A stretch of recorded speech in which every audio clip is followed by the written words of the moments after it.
Yay, we're good. Look We're at rocking you. and rolling.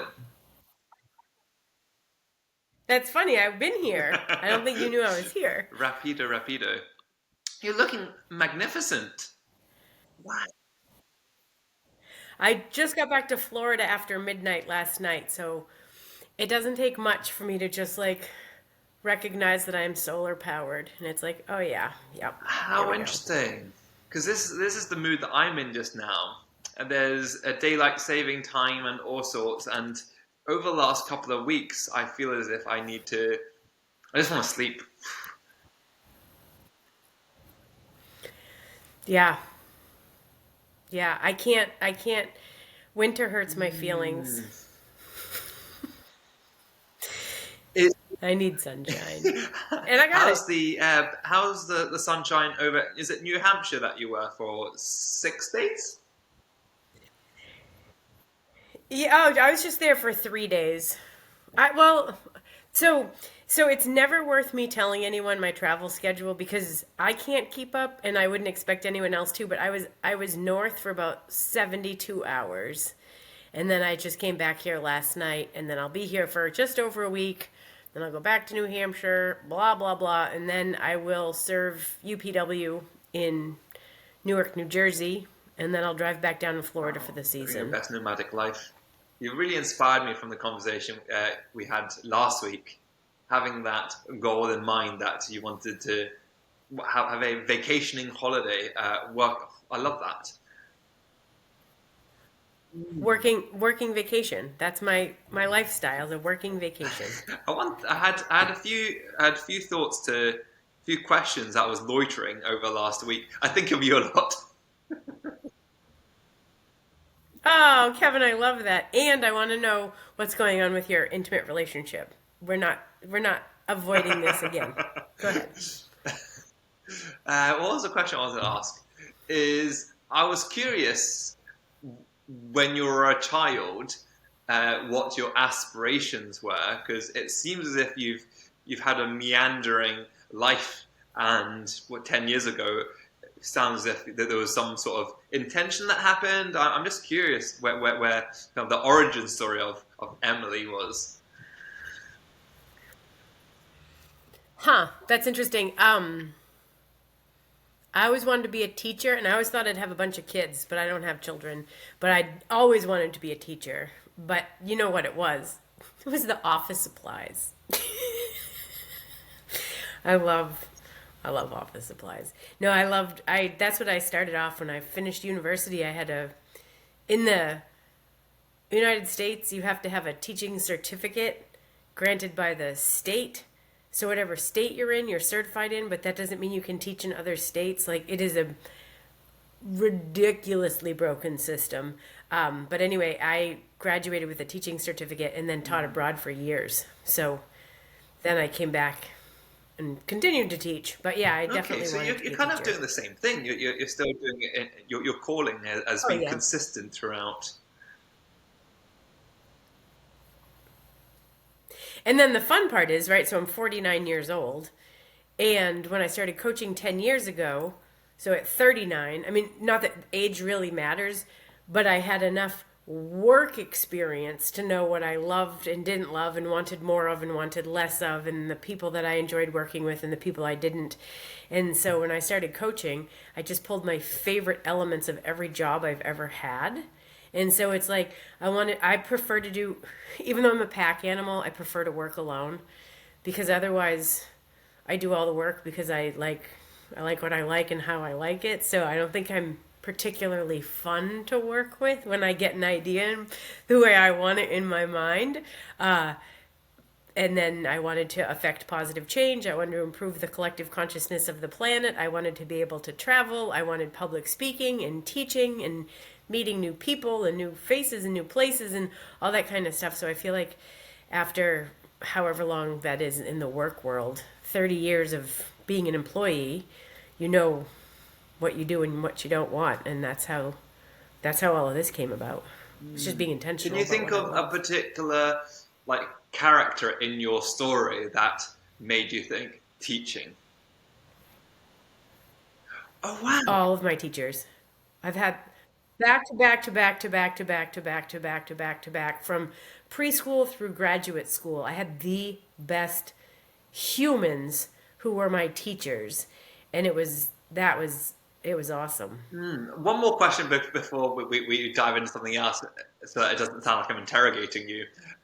Because from a UK British perception of Americans, so the Americans' perception of us is probably wonky teeth, and we drink tea all the time, and we speak with the king and the queen. But from our perspective, whether it be social media, it feels as if that American system, when you see on Twitter or YouTube and what gets out into the world, and I wonder if you see this, you're a very aware individual, is that it's almost that the system is broken, and especially in the States, and it might be selective for entertainment, whereby I'm sharing this respectfully from a place of what I've seen online, how some people don't know that there's different countries out with the United States. So I'm curious, is that just very much like a skit, a play on stupidity and just how it's how do I get represents the US, or is that for real? It sounds like a really novice question, but I genuinely Well, want to know the answer from you as a teacher. let me give you perspective. After I graduated from college, I taught in the Czech Republic for a year. And I remember saying to friends of mine, like, everyone here is so intelligent and articulate, and they have a global perspective, and they understand how these details fit into the world, the bigger picture. And someone said to me, that's because you can only understand the people speaking English. And so to me, when you're already speaking it, because most of them grew up and they were only allowed to speak Russian because that is when I was teaching in the Czech Republic, and they didn't have English speaking movies, and there weren't native speakers teaching English, so it set you above if you were taking a speaking English. And so what happens is, or what happened, not now, because I'm sure there's mainstream media in your pocket all day long and you can pick and choose what you do or don't want to learn. But I think that the perspective it was skewed for me because I could only understand the people who had that upward mobility. And Americans are intelligent and ignorant and creative and foolish, and so whatever is going to go viral on the internet is going to be something shocking. So if it's that Americans can't name two European countries, like, of course that exists. Or Americans who have spent decades traveling Europe, that exists too. So I think that it's the shock value and not a big statistic. It's not You a know? appropriate sample size, because when I speak to people who haven't been to America, their baseline is Americans are a bit, from their perspective, self-absorbed, and they don't know what's going on. And I'm like, Sure. because I sold books door to door in 2008 and 2009. I'm like, no, there's all types of flavors of people with a different background and a story behind every single person. And I'm like, I just find that really curious. And at the same time, lots of British people have really wonky teeth, so you're not wrong there. Well, I didn't say But that. You said that. the I don't know. stereotype, no, I'm not putting words in your mouth, but the stereotype isn't wrong. Yeah. I was an exchange student in high school, so I lived in Devon, and then I've been back and forth to London a lot, a lot, a lot. And because I taught in Europe for so many years, I would just take a flight to London for a long weekend. So I've spent enough time in England to know that there's a range of humans there too. People who have never left their town, people who are Maybe we're everywhere. more common and more familiar and similar than people think and give credit for as well, maybe. Sure. Oh, well, I think that that's the thing. I mean, you know that we have more in common than we don't. I mean, humans, but we like to separate ourselves instead of unify ourselves. It's the strangest phenomenon. That's curious. Don't you think? We're looking for reasons that make us different. When really it's like, well, you just did lobotomies last week. Like, you know that when it comes down to it, we're all pink Special meat. inside. The reason why I say it's curious, I feel as if over the last week or two, things that every time I speak to yourself and other, well, usually yourself, it feels like my calibration and growth period every Sunday. I see the world and my communications with other people in a slightly different perspective. And I've come to a Ooh, how so? realization How so? one of the things that bother me about other people is that it shows me what I don't like about myself. Ouchie, And ouchie. one of the things is about the relationship and sometimes it's a reflection of probably a family member. So the ex other half type of situation is that it reminds me of my father, but I don't want to be like my father. So there's like this 7 degrees of separation, but ultimately it's still what bothers me is a reflection of myself of what I don't want to be like,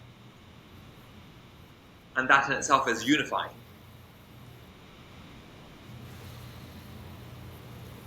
What you do, recognizing what you don't want to be like is unifying. Yes, because what you don't want to be like, the reason why you don't want to be like that is because you see elements of that in yourself. Gotcha, gotcha, So gotcha, there's gotcha. Just curious, what are some of the things that you don't like about yourself that you are like laser focused on in other people? people beating themselves up and not seeing their truth and how special this truth sounds really weird, but that the special talents that are within themselves, and if only they knew how beautiful and wonderful they are, that they would stand taller, they would have their chest more puffed out, and they would be more intentional rather than being distracted by the noise of not feeling good enough and end up fighting them own selves, but fighting their own shadows represented by other people. I think that in itself is really the word that comes to mind is powerful, but almost quite shocking and eerie as well. Happy Halloween. That's funny. So you, it sounds like you would like to recognize more of the divine within you instead of the human parts. Wow. I would love to help me open up the box of what divine means, because once again there's like keywords that sound incredible, but I need to decipher what that means. So I would say love and light. But how would you define divine? There you go, love and light. It's that non-judgment purity. Purity? It's wholeness. It's powerful worthiness. It is so much love. You have so much love to give others because you've given it to yourself first. That you, I mean, these are all your words. Like, continue to shine your light. You're a unicorn. It's like this language is what gives you that wholeness. That you've got this like incredible, authentic, beautiful, powerful life experience. That you're called to serve. You're called to show up and serve something greater than your human self. But then it's our human itty bitty shitty committee that's like, oh, Kevin, why'd you do that? Why'd you say that? Be more self critical. Don't get too big for your britches. Who do you think you are? Like, it's your human self that's keeping you small and stuck. The divine would just create more expansion and love. And also, when I am in these moments, I think because I've started to connect with a few people with a lot more patience than I have, because of what they're giving or what I'm experiencing with the dynamic, how I have been for 35 years of my life, there's this sense, why are you so aggressive with your impatience? There's an element of me, I'm like shaking you. We only live once. Let's go with life and stop. Just get out your own head. Maybe stepping into a Tony Robbins life. I'm not too sure what it is, but there's this aggression. I used to call it compassionately aggressive or aggressively compassionate. Sorry, and Aggressively compassionate. I said that for maybe about a year, but then I realized that maybe we need to be more mindful. Add the flavor, add the sprinkle of patience into that. So I'm curious where any sharings that you have there, because there's a part of me that wants to step into just get over yourself, you're awesome, and just shove it down people's throats. But there's part of me thinking maybe people aren't quite ready yet. And who am I to say? Because we all blossom and bloom in their own individual ways and non-judgment. I have this dichotomy. I'm like, yeah, be amazing. I'm like, stop shoving it down people's throats. How does it work as a coach? So, Please. can I tell you a story? This is going to illustrate a point. Be patient. When I first got my master's degree in counseling, I wanted to go to the most vulnerable population possible, the lost and the lonely, the overlooked, the underserved, and then start there. And I had this belief I think I was 23 or 24 or 25 when I got my master's degree in counseling. So old enough to know better, but ignorant and arrogant. Trust me, this is a story of my own ignorance and arrogance. And so I graduate with this master's degree in counseling, and I'm going to save the world. So I'm going to start with the most vulnerable population first. And so I worked with juvenile sex offenders and fire starters. And they came from severe abuse and neglect homes. Severe. Like you would be belly aching if you read their boxes and boxes and boxes of folders and files and records from police and school and nurses and child welfare officers. And so that's where I started, because that's the population I was gonna heal first, and then like after we could like heal that, like. And so anyway, I had maybe 8 or 10 boys on my caseload, and they were too young to be tried as adults, but they were adult crimes for the most part. And so they had exhausted the juvenile justice system, and then they were sent to us in this treatment facility, and then we rehabbed them, removed them from their homes and their schools, and then they lived with us. And it was a no-touch facility, no high fives, no handshakes, no fist bumps, nothing. It was a no-touch facility. Anyway, I was leading an anger management group therapy session on a Thursday afternoon with all the boys on my caseload, and then I did individual counseling also. And one of the kids snapped, and he picked up the stool he was sitting on and attacked my co-facilitator and broke ribs and all that stuff. And the whole room of kids just started shouting, fight, fight, fight, fight, fight. And I couldn't radio fast enough to get help. It's like, I don't even know what I'm doing. It was so overwhelming. Anyway, driving home that night, sick to my stomach, because how do you undo the trauma? And then are they really getting any better if they're surrounded by people who have comparable trauma, and you can't even like high five a kid and whatever. Anyway, I was driving to work the next morning, and I had this huge epiphany.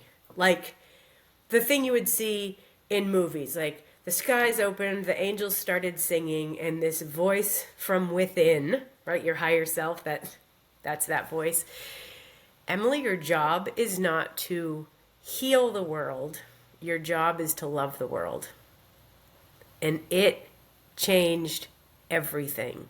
And so when you're saying right now, how can I run around and tell everyone, you're awesome, you're awesome, you're awesome, you're amazing, you're worthy, you're lovable. Why don't you just take care of you, and you believe that, and consequently, you'll role model that for other people. Instead of, you know what you need to do? You need to improve your worthiness. You know what you need to do? You need to heal from your childhood trauma. You know what you need to do? And it's like, no. you have the most powerful ripple effect, but it's just you taking care of you. That was a long story to get to my point. I'm not here to heal the world. The world can do whatever it desires. I'm just here That's to love very, the very world. powerful, and I'll remember that. It feels it's percolating just now.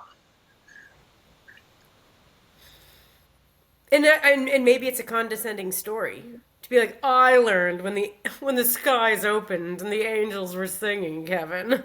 I don't mean that either. Like, I'm just saying in general, I got handed my ass by, so you can call it divine energy, or you can call it your highest and best version of you, like your higher self. And so your higher self is that divinity within. And so that's your intuition, that's your connection to source energy, that's not the logical pro and con list brain. It is that deep sense of knowing something much greater than yourself. That is how I experienced it. What you do with that information is totally up to you, because you know what? It's not my responsibility. Come to find out. Amen. Amen. I think Yeah. I'm logicking myself to nudge myself into that space previously. The reason why I say that is it's almost there's a hypocrisy that's bothering me, and that's one of the things that bother me about my father. It's you should do this, you should do this, you should look after yourself, but he doesn't, so I'm not going to listen to him anyway. And when I share things on Instagram and so on and so forth, I'm like, yeah. But when I actually look through my Instagram, I'm like, wow, someone else is saying that, and it's exactly the therapy that I need for myself. So logically, it's saying something about what I'm presenting to the world, and I'm logicking this, which coming to a realization, I need to do it from within. I need to look in the mirror and getting to somewhat your conclusion. But the headspace is very noisy, and you talked about alignment being in your heart and your gut, and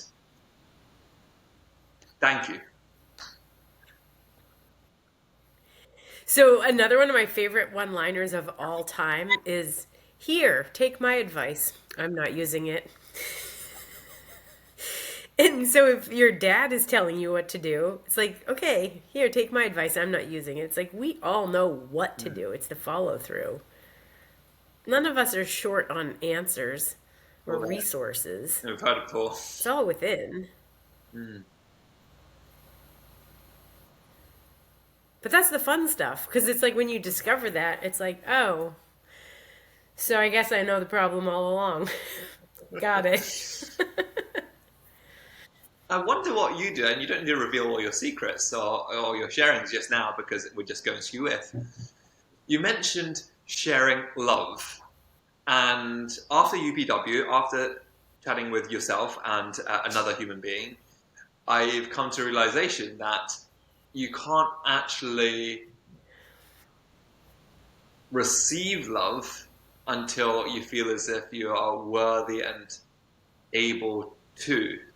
So you could scatter and sprinkle, you could shine all the light, but if there's no receptors, if I can't see, that it cannot. After speaking with yourself and someone else, I've come to a realization I've got this pattern of not feeling as if I'm lovable, and maybe people have expressed love from patience and kindness and words and hugs and so on, and I just haven't received. Even I could say, even dad hitting me because it was his money, his intention. He wanted to do well for me. Where do you draw the line, and how do you do it from a place of, for you, from a place of coaching? Well, what if now, I mean, this feels like a good homework Okay. assignment for you, not that I'm giving you homework, but what if your only task is to receive love? Because chances are good people are giving it to you all day, every day. People have a deep appreciation for you, a deep respect for you. They genuinely enjoy being in your presence. They're learning more about you or themselves. You're helping them with their own life experience down whatever path or journey that you are part of. Of course, people have been expressing it all along. So, what if your only task is to receive? Mm-hmm. That's powerful. Caveat. So let's just say, yeah, Yeah, the but example of mum and dad wanting best for me, and the pressure and the if you didn't get 100%, you'd get hit. Where does that, how oof. I think I'd be absolutely psycho as a child to say, "Yay, give it to me! Yay, this is love. You want the best." Like, I think that would be psycho. So, how would you draw the line if you don't perceive it that way, or if it's physically not received that way? But it is. I know that he didn't hit me because he hated me. I'm sorry that you Yeah, were how'd you draw that line? ever hit. Are you familiar with A No. Course in Miracles? Oh. A Course in Miracles says everything is either an act of love or a Mm. cry for love. And some people are more gifted at giving and receiving than others. And it sounds like your dad struggled with Mm. all of it. He didn't have a broad skill set. It comes to light because I actually had a nightmare actually last night, and I woke up feeling viscerally hit, like basically lashes to my hands, and it really brought me back to that space. And there was a little preamble, which was this kind of Harry Potter land. Something happened, and I made a mistake, and he made a conclusion. You did that because of that, and being misheard, misjudged, misrepresented is the cause of my pain. And it really took me there. Hmm. And when it's so deep, and I was speaking to someone about it today, and they asked, "What would you do if you were to be able to turn back time? What would you say to your father?" And my answer was, I would say to my father that you are loved, you are enough, and that I don't think he was taught how to love either.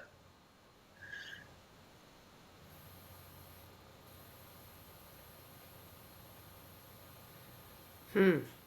It wouldn't be to say stop hitting Kev. No, it wouldn't come from that place. It would come from what you said, love. Um, so how do we? So the question is how. I totally get it from my perspective. My job is to receive love because then it's everywhere. And if you put it in your mind that you just get your radars out and you're just receiving it, then that's fantastic. But how do you encourage someone to do that? By simply sharing that. But their perception, like sometimes abuse or being shouted at, or it could be mismatched if it's so general, and if they don't know how to, if the boundaries are so, what do you call them, porous, that you're actually unable to identify what real and not real. Basically, gaslighting 101, right? I'm asking about very grand questions, and I know I'm preambling and just ambling and post-ambling all together, but those are my musings. Hmm.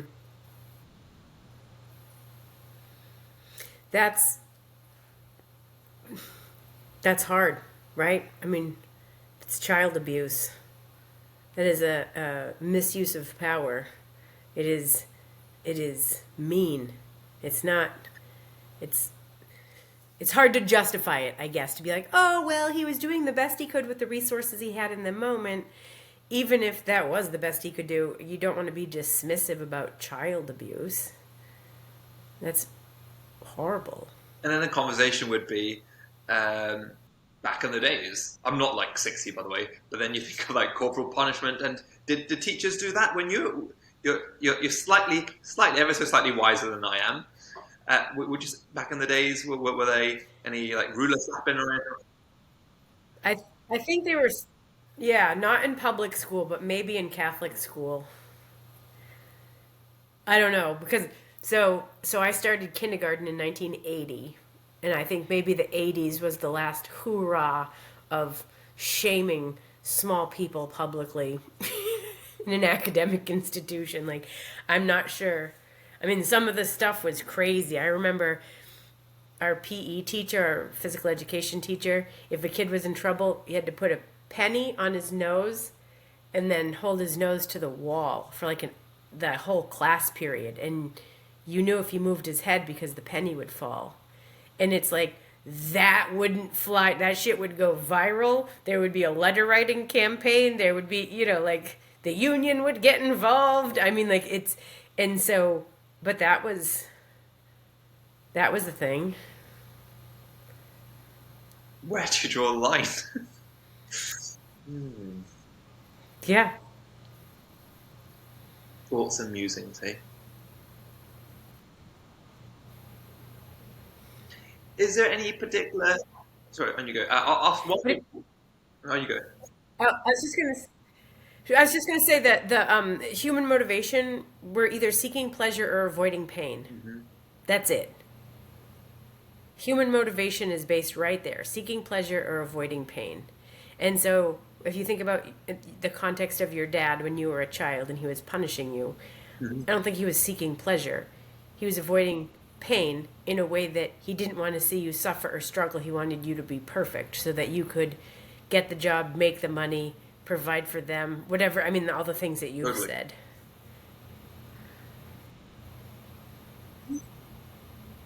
But you give it any meaning you want. It's all neutral. Like every single thing on this planet is neutral. We're only ever assigning meaning and value from our own lens. So your dad didn't think it was horrible, but you did. It's neutral. You're assigning through your own perspective.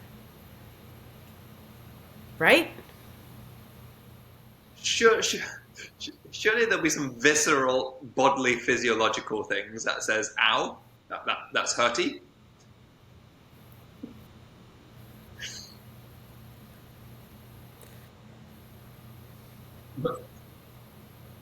Didn't Hmm. stop him though.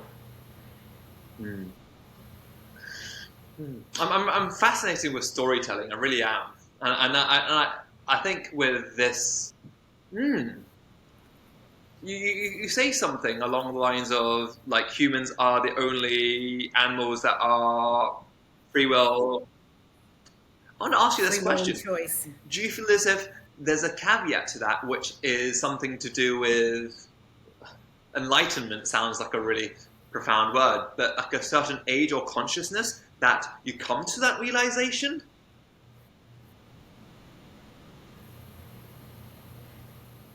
I don't think it's a mainstream thought. I feel like people feel like they're the victim of circumstance all the time. And if you just, I mean, and because you're in the personal growth space also. Like, wait a minute. If I don't like this experience, I can make a different decision. Like, of course you can. But I think that most people feel like these are the cards I was dealt. I guess that's how it is. And it's like you might as well roll over and play dead. Like, we really, life is a choose your own adventure. And if you're not pleased with your experience, we get to choose another adventure. But most people don't do that because people don't like change. They want certainty. They'd rather have the devil they know than the devil they don't. They want it to be predictable. And so making a change means, what if it's not the right decision? What if I'm not happy? What if people make fun of me? Who knows what, I feel like I say this way, way too often. Probably right? not often enough, though. I feel like I need to broadcast you to the world. More people need to hear this because it comes from. I think what's really special about this, or this interaction, is there's no sense of you being better than, or there's none. No. I don't feel Good it. Lord, There's not even no. one No. minuscule of my fiber that feels it at all, and it's so freeing. It's so liberating to actually be in that space with someone. Right back at you, kid. I feel so novice in this game. To be honest with you, I feel so Yeah. novice in this game of life. Dunning Kruger, right? The more you know, the more you realize you don't know. Oh, yes. Yeah. Oh, yeah. I say that all the time. Yeah. The more you travel, the less you've seen, the more you know that. Yeah. Absolutely. Um, this might be a touchy subject, but I'll ask you this question anyway, because I get most of my data from either my patients, my own musings, or social media. I don't know if it's a touchy subject, but politics. Um, I I think I quite like Elon, Mr. Musk, and this thing going on just now whereby he's pro-Trump. I am just curious what happens, what happens, what everyone's thinking over where you're at. Do people talk about politics, or is it dangerous to talk about it? I don't know how it works. Both. Both. So this morning I was at the gym, right? I start my morning at the gym every day. And when I'm on cardio, I'm plugged in with music and I'm like moving and grooving. And then when I get off cardio, I take my earbuds out, put my phone away, and I'm just listening to conversations. And I know a ton of people there, so you end up having great conversations. And there are these two men, an ultra conservative and an ultra liberal, right there at a weight bench and some cables that were like going at it. And they're probably both in their mid to late 70s. And so they're not in the place where they're brainstorming. They are solid. They've been solid. And now, because and all of us, right? Once you have a belief, you're only looking for evidence to support your belief. So they were passionately right. They were both passionately right. And she's a criminal, and he's a criminal, and she did nothing in the last 3.5 years. Well, he did nothing in the 4 years. And it was just like, and then I was like, shoot, why did I take my earbuds out? Because I don't like that level of confrontation, because nobody was curious. They were just critical. I like confrontation when people are curious. Like, tell me how that works. Like, explain to me whatever. And this was passionate, and it was getting heated. And anyway, that is what happens. Those conversations, it's more angry and accusatory than open and curious. And my mom and dad have been canceling each other's vote out. I mean, they've been married for 51 years and they've been canceling each other's vote out that whole time. And so I know it's possible. I mean, it's obviously possible, but man, people are, and I think that because of social media and because we are so disparaging and have no regard for leadership or authority, and we just don't, culturally speaking. And so nothing's off limits. I mean, the crass t-shirts, bumper stickers, flags, memes. It's like, it's so crass. It's like, you kiss your mother with that mouth? Like, good Lord. But they do. So it is a very touchy, volatile situation. Any any talk thought? about it. I'm so apolitical, and people would say you'd have to, if you're not voting, then you're making a statement anyway, and you can't really moan about it. At the same time, I don't moan about it. And from my point of view, maybe it's fatalistic. There's a part of me thinking whatever's going to happen is going to happen. And yeah, I'm just like, c'est la vie. For me, it feels a bit like a circus.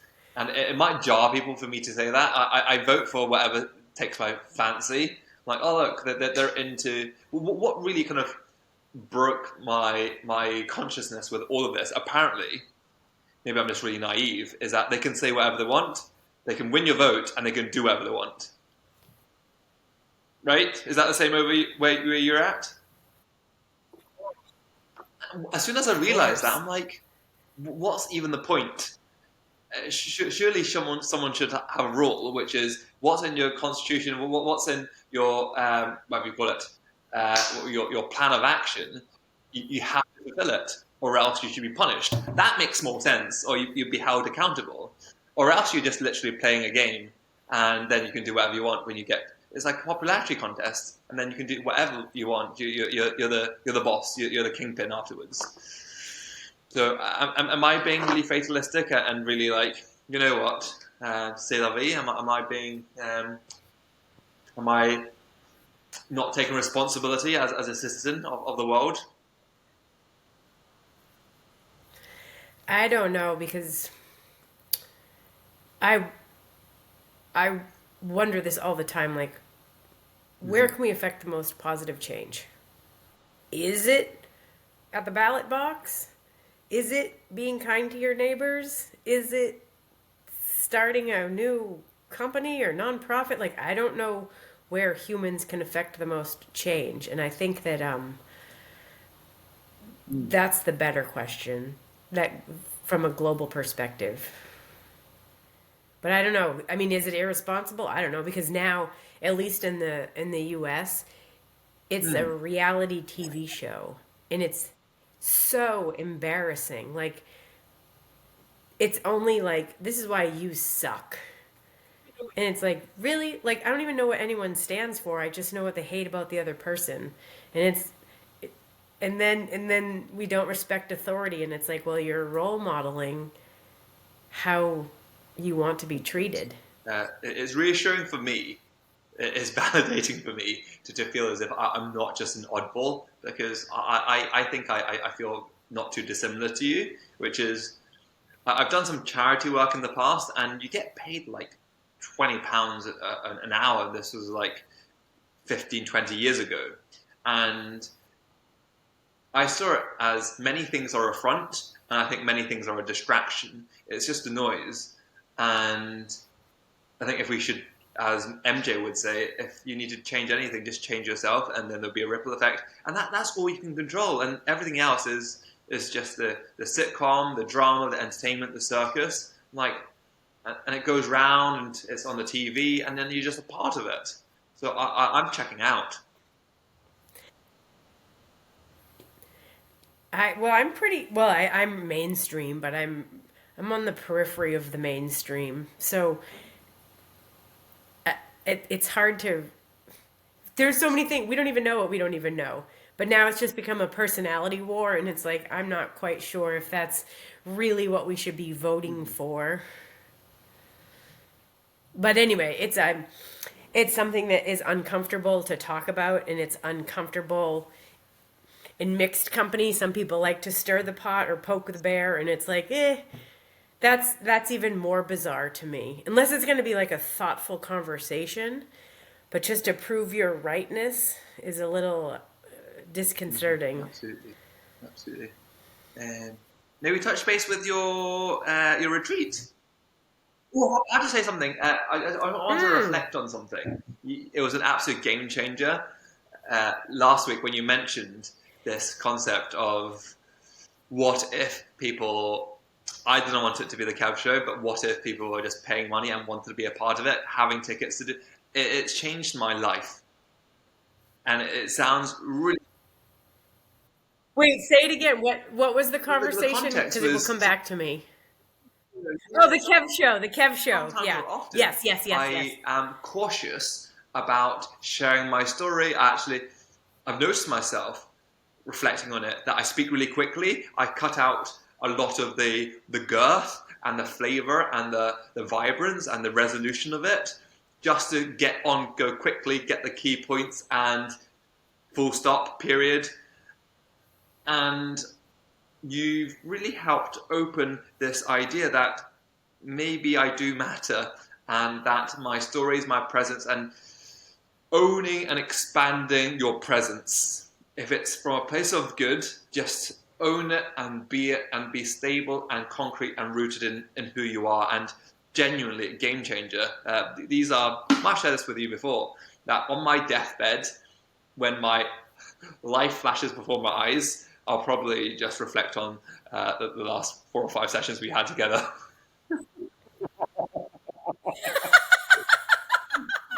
Well, I'm glad I can be part of your transition team.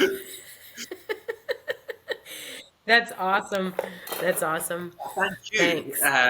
I'm comfortable to probably say that you do this for many, many people just by being you. And I wanted to highlight that because I don't know how often people share that with you. But I wanted to take a moment and share that with you because it changes everything. Oh, thank you. Thank you. Yeah, that's awesome. That's awesome. I'm getting my season's And tickets to mine the to Kemp yours, and show. mine to yours. I love it. Can I ask you what's happening with your relationship? You had a difficult conversation. He was in denial. This is Then he we all cried. cry. We all keep on crying. So we Sure. have got our what do you call it? Counselling on Monday. In my heart, I think it may be our final one. We're paying well, we as in he's paying £80 a session for an hour, 50 minutes. And last time it was figure out logistics about what category we're going to put ourselves in. And then the counselor person, therapist, was on holiday for a fortnight, and was I no, and I was in Verona, and so this is going to be really interesting because I do feel as if this will be the final. I want to say nail a final full stop here for the counselling, not the what would you call this? Do you call it a situationship? Do you call it a thing? Let's call it a thing just now. Let's keep it call it a vague thing. So there's been death in the family, uh, and last week, and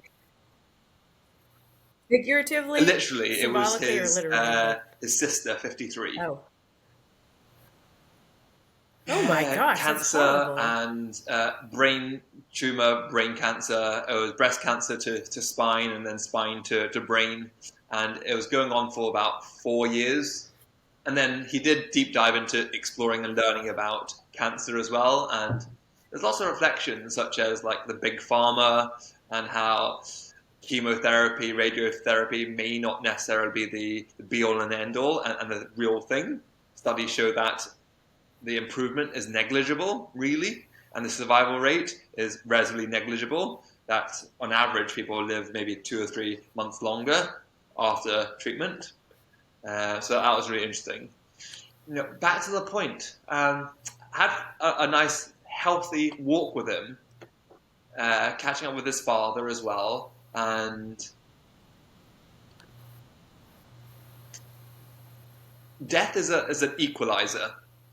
It reminds us that, well, as per like I have this ongoing theme here, but it is an equalizer. It reminds us of well, we're back to the universe, we're back to Earth, and hashtag circle of life. And he's mentioned a few things, which is it really made him consider what life is about, and for him to consider what he wants to do with his life. And I gave him a hug, and I still say that I love him. I do. I want the best for him. I want him to win, and truly, we're not aligned, and I still stick by that. And sometimes I speak to other people, and I say that, and I say, "Am I being mean for saying goodbye?" And this is where I teeter between: Am I doing it for him, for me to make sure that he is looked after, but maybe it's his own journey that he needs to lead, and I'm not his carer. I want the best for him. So we're in a space whereby funeral is going to be in a couple of weeks. Maybe you can give me some guidance. I feel as if we've got the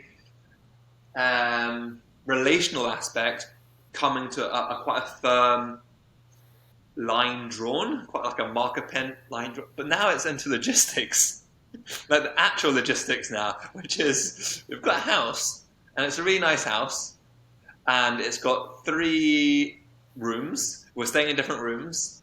We're co-parenting a dog, and I'm so glad that you brought this conversation back here because it has got to a point where I'm like, how is it going to shuffle? Can we slot in to roommate vibe, housemate vibe? So it's not roommates, housemate vibe. Is that fair? And have we kind of been in that situation for 10 years anyway? So uncertainty. Maybe tomorrow. So Aura will be revealed on next week's episode. Yeah, yeah, yeah, yeah. I, I'm Seriously. curious what your thoughts are. Not from a place of your opinion, but from a place of battle testing and musings. Right. I appreciate your musings because you always come from a place of kindness. So, what are my reflections? My reflections are. I think it's important to. I haven't got a Scooby. Something to do with let's await the funeral first because that's I think important and compassionate. Yeah, I have nothing. I have nothing. The next things that are coming out are just noises just now, so I've got nothing. Any logistic sharings? Um, well, I mean, I'm definitely not giving advice, but I have 25 years of dating experience, or as you know, I prefer to call that market research. And it's probably closer to 30 years now that I'm doing the math. So 30 years of market research together and broken up and like one guy I was with for about 10 years and we were engaged and I broke off the engagement, but then he stayed living in the house, but then he was in a different room, but we're best friends. And there was no event, there was no thing or reason, you know, that it was never bad, but it wasn't good enough. And there was like things missing, and he was my first like real relationship, so it felt like I didn't know what I didn't know, and he had three teenagers at the time, and it's like now I'm co-parenting and I would do things totally differently. And so there's just a lot of like angsty sort of things. And the closure thing was hard, so it lingered forever, and neither of us really moved on because it was so comfortable and familiar that we stayed together, but we weren't together, but we were still together. And well, we already are going to that wedding, so we might as well still go to that wedding together. And we were going to go on that trip. Should we still go? Like, I don't care. What are the rules for like, and so it just lingered. And now I know that if you want to be in a healthy, loving, intimate partnership, you have got to end, clean break from another relationship. Otherwise, energetically it's just stuck to you and you're stuck Mm, to it. But if you like him as a roommate, housemate, and you've got a dog in common and you're good enough friends, that's fine. But one of you is going to start dating somebody else, and it's going to be so painful for one or both of you and the new person that it's you're keeping the door. You want to keep the door open or closed. I mean, that's up to you. And so there's also, I'm not sure if you're a familiar with little. attachment I'm open to. styles. Yeah, so the love avoidant and the love addict are the extremes, and then a secure attachment style is secure, right? So not going your separate ways or going your separate ways, or the expectation of going your separate ways or not going your separate ways, it feels like cold turkey is the way that most professionals would talk about ending a relationship. Otherwise, it never really ends. Thank you. I'm not sure there's a But that's totally up to you. I mean, because I think almost everyone I've ever dated, I've gotten back together How with after interesting. we broke up. It's the worst. It is the worst because maybe this time it will be different. And it starts off high energy and full of adrenaline and like, this is exactly what I wanted all along. And now you're showing up with like, and he's happy with me and I'm happy with him. And then it's not long before it's like, oh yeah, and I remember why we broke Mm, up. Like, I hate this. And so it's it's a mm. dance. Thank you. This helps me a lot. This helps me a lot because this is my n equals one just now. This is the beginning of my experiences, and I'm just mindful. My computer's saying that it might zonk out soon. So if I do disappear, I'll get you on WhatsApp. But nonetheless, I will continue talking until that is the case. And any sharings when it comes to kind of giving it another. I don't feel as if it's the place of giving it another go, but what the energy, what the essence was. If you're happy to share, is it a place of we've built so many stories already, so let's just carry on and give it a go. What's the narrative? Well, what's been? Is there been a theme when it comes to come back together? Let's give it another go type of vibe. I don't. Do you I don't. want to I'm do just that? curious. What gets people into that space? Loneliness, sadness, missing someone, isolation, rejection, all the uncomfortable low vibration feelings that you're feeling when you're separated, and then you want to feel connection and love and appreciation. You want to feel heard and seen and respected and understood. So when ex partner comes back and gives you what you want, you forget that it can be delivered by anybody else because it's the most familiar thing. And we default to familiar over comfortable all the Is there time. any context that comes from forgiveness and hope and learnings and processing and reflecting back on maybe it's me that I've just healed my trauma and maybe it wasn't him and maybe I'm ready to receive love now? Has that ever been a narrative? Because there is. Sometimes I have little blips. I'm like, Of course. whatever happened, it was going to happen with any person I met. I'm pretty sure of this because of the headspace I've been on, my heart space I've been in.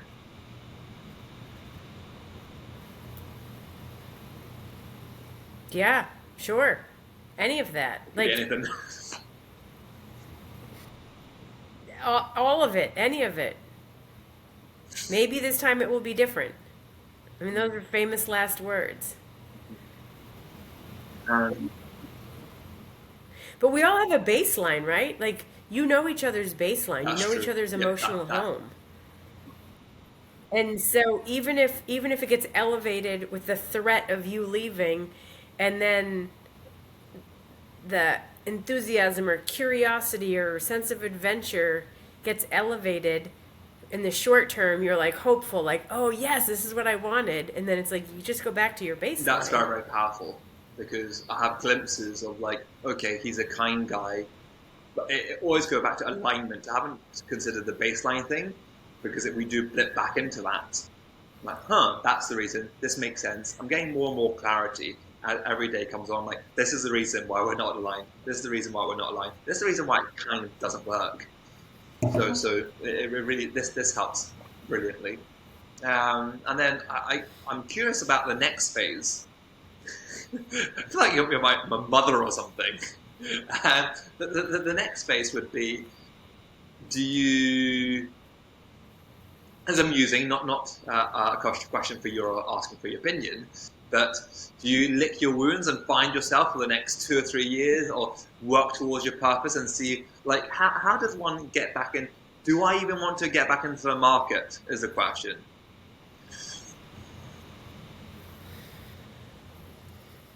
I don't know. I've dated a lot of people and I've been Okay, single a lot of the time. You just you I'm never, maybe I should be, but I'm never interesting. looking for a relationship. No, that's not true. That's bullshit. That's bullshit. Because I've done dating apps and stuff like that. But when I do that, that's not how I meet people. I meet people because we were in person somewhere. And then it just sort of develops or fades out or picks up momentum. And then I'm single again. I mean, I was single for maybe 7 years, 6 years, 5 years before I met the last guy that I was with, dated, and then that was like a year and a half ago we broke up. So you Hmm. you just carry on being you. I don't think there has to be some journey inward. I mean, there certainly can be, but there's no protocol Because after a I don't breakup. feel like I'm in that space. I feel as if I'm just going to live my life, and what will be. Because people are on apps and you do you. People do whatever they want. There's a part of me thinking that it end up being quite noisy from a place of, am I good enough? Am I swiping this? Am I looking at? I'm like, that's going to distract me from my purpose in life. and people are going to present themselves in various ways in order to attract a mate or whatever. I'm like, there's a part of me thinking, like, I'm Mm. too old for this. I've only done it once. I said, met the other half, but I'm like, nah. I want to focus on me. Whatever will be, will be. And I'm curious as well, when you said that you were single for 7 years, did you feel that? I'm curious where your maximum growth or centering of self? I don't feel as if I've really found myself because the first chunk of life was being my parents' son and then now has been partner. My intention, even speaking with the other half or ex other half, is I want to find myself. But then again, self actualization, you'll always find you'll always keep looking for yourself. One of the things, so I have a very bright light, and I found that most of the men that I've dated do not like to see me bright. They want to keep me down, and and not that I'm like loud and rowdy in the center of the dance floor. I've been there for sure, but like it's not like an extroverted, socially awkward like hurricane. But just in general, it's like I want to go places and do things and engage with people, and I just have like this like no one gets out alive. Like let's do all the things, and it's like, you don't need to do everything. We don't need to go out. We don't need to like. And so there's always this like thing. And so I dated the wrong guy forever. Same guy, different earth suit. I mean, really, same guy, different earth suit. It was always the same type of personality. And so now that I've been doing so much growing in awareness, I just have a different baseline. So, and this happens a lot. I mean, it just tends to be the thing like that. The helper and the healer tends to attract people who need helping and healing. And so I was coming in at a disproportionate place. And instead of saying, rise up to meet me, I was like, okay, how can I be your cheerleader?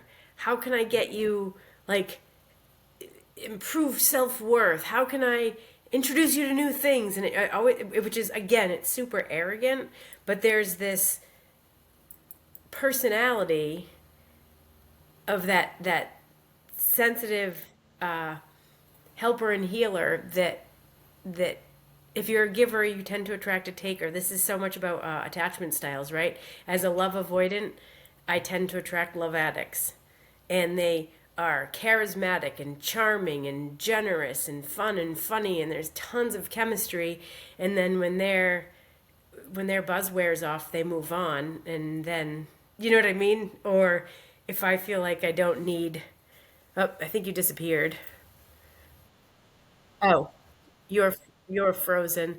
But anyway, now I have a different understanding of I want like-hearted, like-minded, bright light instead of trying to.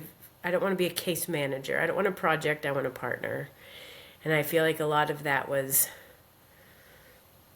I'm not articulating this at all. No, I know, but like basically I dated sociopaths, addicts, a lot of alcoholics. I've dated a lot of very egocentric, mean alcoholics who come off as generous and fun and loving, and they're not. And then I work even harder to make their life better, easier, tiptoeing. I don't want to upset them or make them mad, and you just sort of cater because to them because it's not worth the fallout. And so as the helper and the healer, attracting people who need help, men who need helping and healing, it was like I was always like, okay, what do you need? How can I help you? What can I do to support you? Instead it's like, let me be me, you be you, I'll be me, and then we'll be each other's greatest cheerleaders in the history of the world. Like that feels way more fun to me.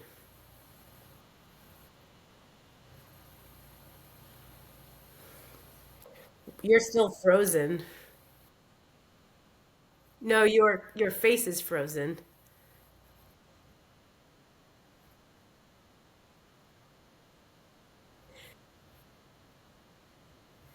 Gotcha.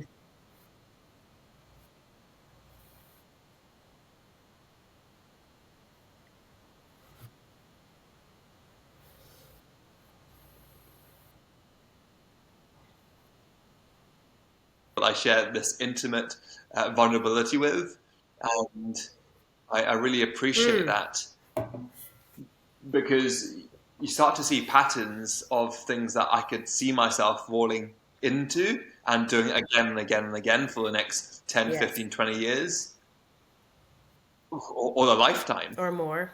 Mm-hmm. And Yep. I feel that you are a few experiences ahead of me and you've got wisdoms. I understand different people have a different journey. I am grateful because I can feel myself really getting to that space readily. Mm. That's awesome. That's awesome. That's awesome. Which is why I actually like to be single because then I can just be myself. And I feel like when I'm in a relationship, I do less stuff, less volunteering, less traveling, less going out with friends, less hobby kind of activities because I feel obligated to entertain or to include. And it's like, what the hell happens to me in these Mm. relationships? Like, clearly they're not healthy. I want to be able to have my own friends and hobbies and interests and my own time and space. Like, I need real freedom, like real freedom. And if I feel stifled or controlled, it doesn't work. But unfortunately, for a long time I did my best to make it work even though I wasn't happy. So now it just feels like I actually really enjoy my company, so being single doesn't feel I don't even think about it. Mm. And maybe I should. But I'm wondering, though, that if you are living your best life, the chances are if you are going to meet your twin flame, your best kind of balance to you, there'll be the people who would be in your circles anyway, right? maybe. Maybe. Yeah, I feel like everyone says like, "Oh, when you least expect it, you'll meet someone." And it's like, "Okay, but I've always least expected it." So, like literally I'm least expecting it. I'm not expecting it. Like I don't think about it, I don't talk about it. I'm not scanning the room for wedding bands. Like not I don't a lot of single people do that.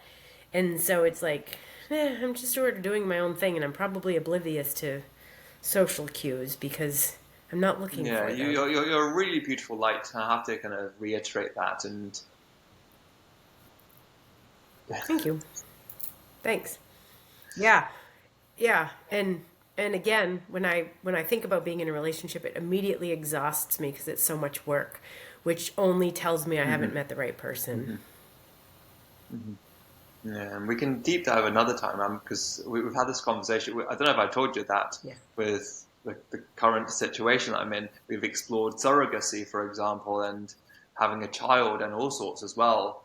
And I'm curious how often people get into this space whereby you have a child and then you just do it for your child because I've come across many people that are separating in their 60s, 50s, and 60s because they've done with their children and now they can live their lives and they haven't been happy for 30, 40 years. Yes. Which sounds really Yes. grim. Yes. Yeah. Well, and I think people do that. Like, it'll be better once we buy a house. Things will get better once we get married. Everything will fall into place when we have a kid. Oh, and a second kid. And then when the kids are out of the house, and it's like, if A, then B to death, you know? And it's like, if you're not happy now, do not believe that by doing the next cultural expectation that then you'll be happy because then you've Mm. arrived. It doesn't work that way either. I'm mindful that we're frozen. I'd love to summarize things up. Well, we can end on a high. What are you excited about for the week ahead? Yes, yes, yes. I have to get going anyway. So next Sunday, I mean if you want a summary statement, I'm happy to listen to I your want to thank you, brilliance. gratitude and But I don't think thanks.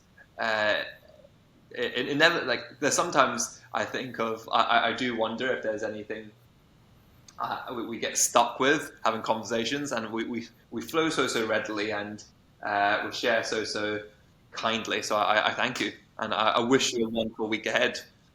uh-huh. Amen. Amen. Thank you. I'm leading a 5-day challenge starting Monday tomorrow, so I'm ready to do all my final prep work today, and then I love like, it. ooh, I love raise the it. roof. Cool. All the best with that. I'm gonna check it out myself and see what learnings and what's out there. Um, cool. Am I welcome, or is it just females? Remind me. Of course.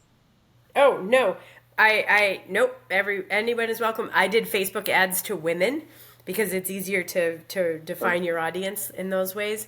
But so many men are signed up. I actually don't know how they got it, but they I love did, it. so it's perfect. Cool. You be rocking and rolling, and I wish you super duper well for the week ahead. And we'll catch up when we catch up, and just keep shining, my friend. Keep shining. Amen. Amen. I don't know if you can see me, but I'm blowing you Much love. kisses, Dr. Kev. Take care. Bye bye. All right, talk to you soon. Bye bye.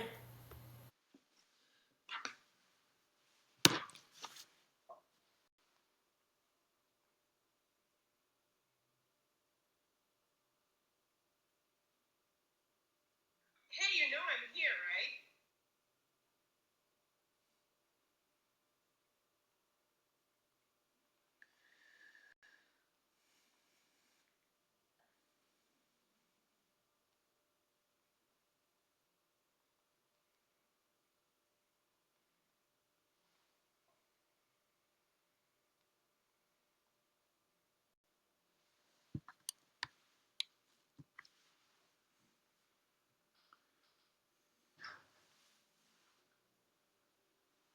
I was doing a wee podcast with this wonderful Emily Clements here.